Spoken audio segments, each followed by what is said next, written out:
Dans cet exercice, on fait de la prévision de mouvement d'un skieur entre A et O grâce à une approche énergétique et au-delà du point O grâce à la deuxième loi de Newton.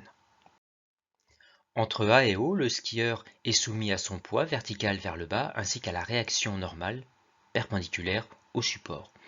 On rappelle que le travail d'une force qui s'exerce sur un système au cours d'un déplacement de A à B traduit un transfert d'énergie, le travail est donc en joules, et que ce travail est égal au produit scalaire de la force par le vecteur déplacement. Produit scalaire qui est égal au produit de la valeur de la force et de la longueur du déplacement fois le cosinus de l'angle θ qu'il y a entre le vecteur force et le vecteur déplacement. Et on rappelle que dans le cas du poids, il existe une relation particulière qui est mg za moins zb où la coordonnée z est la coordonnée d'altitude, axe des altitudes qui figure à gauche sur le schéma. Calculons dans un premier temps le travail de la réaction normale entre A et O. Comme on l'a dit précédemment, la réaction normale est toujours perpendiculaire au support. L'angle θ est donc toujours de 90 degrés. Cos 90 degrés étant égal à 0, le travail de Rn est donc toujours nul. Le travail du poids de A à O va être calculé grâce à la relation spéciale mg za moins zo, et on fait figurer aussitôt sur le schéma les altitudes za et zo. za moins zo représente ici la distance grand H moins la distance petit h. D'où un travail de A à O du poids P qui est égal à mg grand H moins petit h. On remplace par les valeurs numériques et on trouve un travail positif de 1,9 10 puissance 3 joules, c'est-à-dire plus 1,9 kJ. Un travail positif et donc moteur. Comme on vient de le voir, le poids est la seule force à travailler. Or, le poids est une force dite conservative. Cela signifie qu'on peut associer au skieur un réservoir d'énergie dite potentielle de pesanteur, et ce réservoir est lié au poids de la façon suivante: il ne peut se vider ou se remplir que si le poids travaille, ce que traduit l'égalité, travail du poids égale l'opposé de la variation d'énergie potentielle. Ici, le travail du poids est moteur, c'est-à-dire positif, et d'après cette égalité, la variation d'énergie potentielle est donc négative, c'est-à-dire une énergie potentielle qui diminue et donc un réservoir qui se vide. Et pour savoir ce que devient cette énergie, exploitons le théorème de l'énergie cinétique selon lequel la somme des travaux des forces extérieures, qui se résume ici au seul travail du poids, est égale à la variation d'énergie cinétique. Et comme le travail du poids, delta EC est donc aussi égal à l'opposé de la variation d'énergie potentielle. La variation d'énergie potentielle étant négative, la variation d'énergie cinétique est donc ici positive, c'est-à-dire que le réservoir d'énergie cinétique du skieur se remplit. C'est donc l'énergie potentielle de pesanteur du skieur qui, en se transformant en énergie cinétique grâce au travail du poids moteur, qui permet au skieur d'accélérer. Et comme les deux variations d'énergie potentielle et cinétique sont égales en valeur, l'énergie totale des deux réservoirs, qu'on appelle énergie mécanique, est conservée. D'où le qualificatif de conservative pour le poids, car son seul travail assure la conservation de l'énergie mécanique, et celui de potentiel pour l'énergie qui lui est associée, car stockée dans le skieur, mais potentiellement convertible en énergie cinétique, conversion qui a bien lieu ici. En résumé, pour répondre à la question 2, l'énergie mécanique est conservée car la seule force à travailler est conservative. Et justement, dans une première méthode, appliquons la conservation de l'énergie mécanique entre A et O pour calculer la vitesse en O. Par définition, l'énergie mécanique est la somme de l'énergie cinétique et de l'énergie potentielle de pesanteur. On remplace chacune de ces énergies par son expression, 1/2 de mv carré pour l'énergie cinétique et mgz pour l'énergie potentielle de pesanteur. On isole le terme contenant VO en retranchant chacun des membres par mgzo. Le premier terme dans le membre de gauche est nul car la vitesse en A est nulle. On factorise le premier membre par mg et on isole VO au carré en multipliant les deux membres par 2 et en les divisant par petit m. Et on remplace par la même occasion ZA moins ZO par grand H moins petit h. D'où la vitesse en haut au carré égale 2g facteur de h moins petit h. Et on en prend la racine carrée pour avoir l'expression de VO.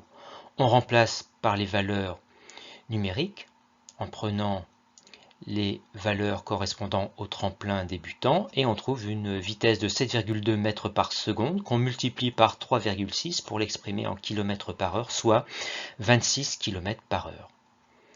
Dans une deuxième méthode, nous allons appliquer le théorème de l'énergie cinétique entre le point A et le point O.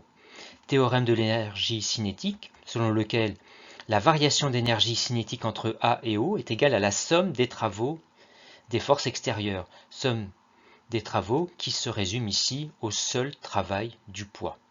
Variation d'énergie cinétique, c'est-à-dire l'énergie cinétique après, en haut, moins l'énergie cinétique avant, c'est-à-dire en A. La vitesse étant nulle, le deuxième terme dans le membre de gauche est nul. Il reste à isoler VO au carré en multipliant les deux membres par 2 et en les divisant par petit m et en prenant la racine carrée pour isoler VO. On remplace par les valeurs numériques le travail du poids ayant été calculé dans la première question et on retrouve bien une vitesse de 7,2 mètres par seconde. Les coordonnées du vecteur initial V0 correspondent aux projections du vecteur V0 sur chacun des deux axes X et Y. Les deux projections sont toutes les deux dans le sens des deux axes X et Y. V0X et V0Y sont donc positives. La valeur de V0X correspond à la longueur du côté adjacent à l'angle φ dans le triangle rectangle dont V0 est l'hypoténuse. La valeur V0x est donc égale à l'hypoténuse fois le cosinus phi, c'est-à-dire V0 fois cosinus phi. Et la valeur de V0y représente la longueur du côté opposé à l'angle phi dans le même triangle rectangle, c'est-à-dire l'hypoténuse fois sinus phi, et donc plus V0 fois sinus phi. Pour pouvoir établir l'équation de la trajectoire, il nous faut disposer des équations horaires de position. Pour cela, appliquons la deuxième loi de Newton. La somme des forces extérieures exercées sur le skieur après le point O se résume au seul poids, P, qui est égal à mg, égal à ma d'après la deuxième loi de Newton, et par simplification des masses, le vecteur accélération est égal au champ de pesanteur. Leurs coordonnées sont donc égales. Exprimons les coordonnées du champ de pesanteur. Le champ de pesanteur est vertical vers le bas et considéré uniforme localement. G étant perpendiculaire à l'axe des x, sa projection y est donc nulle. Gx égale 0. La projection de G sur l'axe y est donc G lui-même. G étant dans le sens opposé à celui de l'axe y, Gy est négatif, Gy est donc égal à moins petit g. Les coordonnées ax et ay sont donc respectivement 0 et moins g. Coordonnées qu'on primitive pour obtenir celle du vecteur vitesse. Vx est la primitive de 0, Vx est donc une constante C1. Vy est la primitive de moins g, Vy est donc affine de la forme moins gt plus une constante C2. Constante C1 et C2 qu'on identifie à t égale 0, V devient V0 et les coordonnées Vx, Vy deviennent respectivement V0x et V0y et on remplace dans leurs expressions t par 0. Or, V0x et V0y ont été établis précédemment. On en déduit donc que C1 qui est égal à V0x est aussi égal à V0 cosinus phi.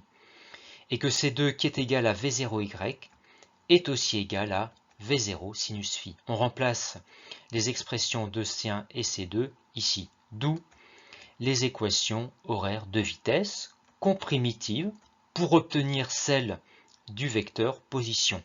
x est la primitive de v0 cos phi, c'est-à-dire une constante. X est donc affine de la forme v0 cos phi fois t plus une constante c3. Y est la primitive de moins gt plus v0 sinus phi, c'est-à-dire d'une fonction affine. Y est donc un polynôme du second degré de la forme moins g sur 2t carré plus v0 sinus phi fois t plus une constante c4. Constante c3 et c4 qu'on identifie à t égale 0. OG devient OG0. X et Y deviennent X0, Y0. Or, le skieur part du point O à t égale 0. X0 et Y0 sont donc égales à 0. On en déduit donc que C3 qui est égal à X0 est donc égal à 0 et que C4 qui est égal à Y0 est égal à 0. D'où les équations horaires de position. Isolons dans un premier temps t dans l'équation horaire de position x de t, d'où t égale x divisé par v0 cosinus phi. Expression de t qu'on remplace maintenant dans celle de y de t pour obtenir y de x. D'où y de x égale moins g sur 2, x carré sur v0 carré cos carré phi, plus v0 sinus phi fois x sur v0 cosinus phi. Dans le deuxième membre, les v0 se simplifient et on remarque le rapport sinus phi sur cosinus phi qui est égal à tangente phi. D'où l'équation de la trajectoire qui est ici. Équation qui est un polynôme du second degré, la trajectoire est donc parabolique et comme le paramètre de x carré est négatif, cette parabole est orientée vers le bas. Le skieur atteint sa hauteur maximale lorsqu'il passe par le sommet de la trajectoire. Exploitons le vecteur vitesse dont on sait qu'il est toujours tangent à la trajectoire dans le sens du mouvement. Et en particulier, au sommet, ce vecteur vitesse est horizontal. C'est-à-dire que la projection de Vs sur l'axe Y est nulle. Et donc, la coordonnée selon Y du vecteur vitesse à cet instant-là doit être nulle. Vys est donc égal à 0. On en déduit donc l'instant correspondant, appelé Tmax, donné par l'équation horaire de vitesse, dans laquelle il suffit finalement d'isoler Tmax. On isole le terme Gtmax dans un premier temps, et on divise les deux membres de l'égalité par petit g, d'où l'instant Tmax égale V0 sinus phi divisé par g. Et pour calculer l'ordonnée correspondant au sommet de la trajectoire, on remplace t dans y de t par l'expression de Tmax. D'où Ymax égale cette expression que l'on arrange, g sur g carré se réduit à petit g au dénominateur. On met les deux termes de ce membre au même dénominateur, 2g, d'où le x2 dans le deuxième terme, et on en déduit que Ymax est égal à V0 carré sinus carré phi sur 2g. La hauteur maximale atteinte Hmax au-dessus du plan d'eau est donc égale à Ymax, que l'on vient de déterminer, plus ce petit h.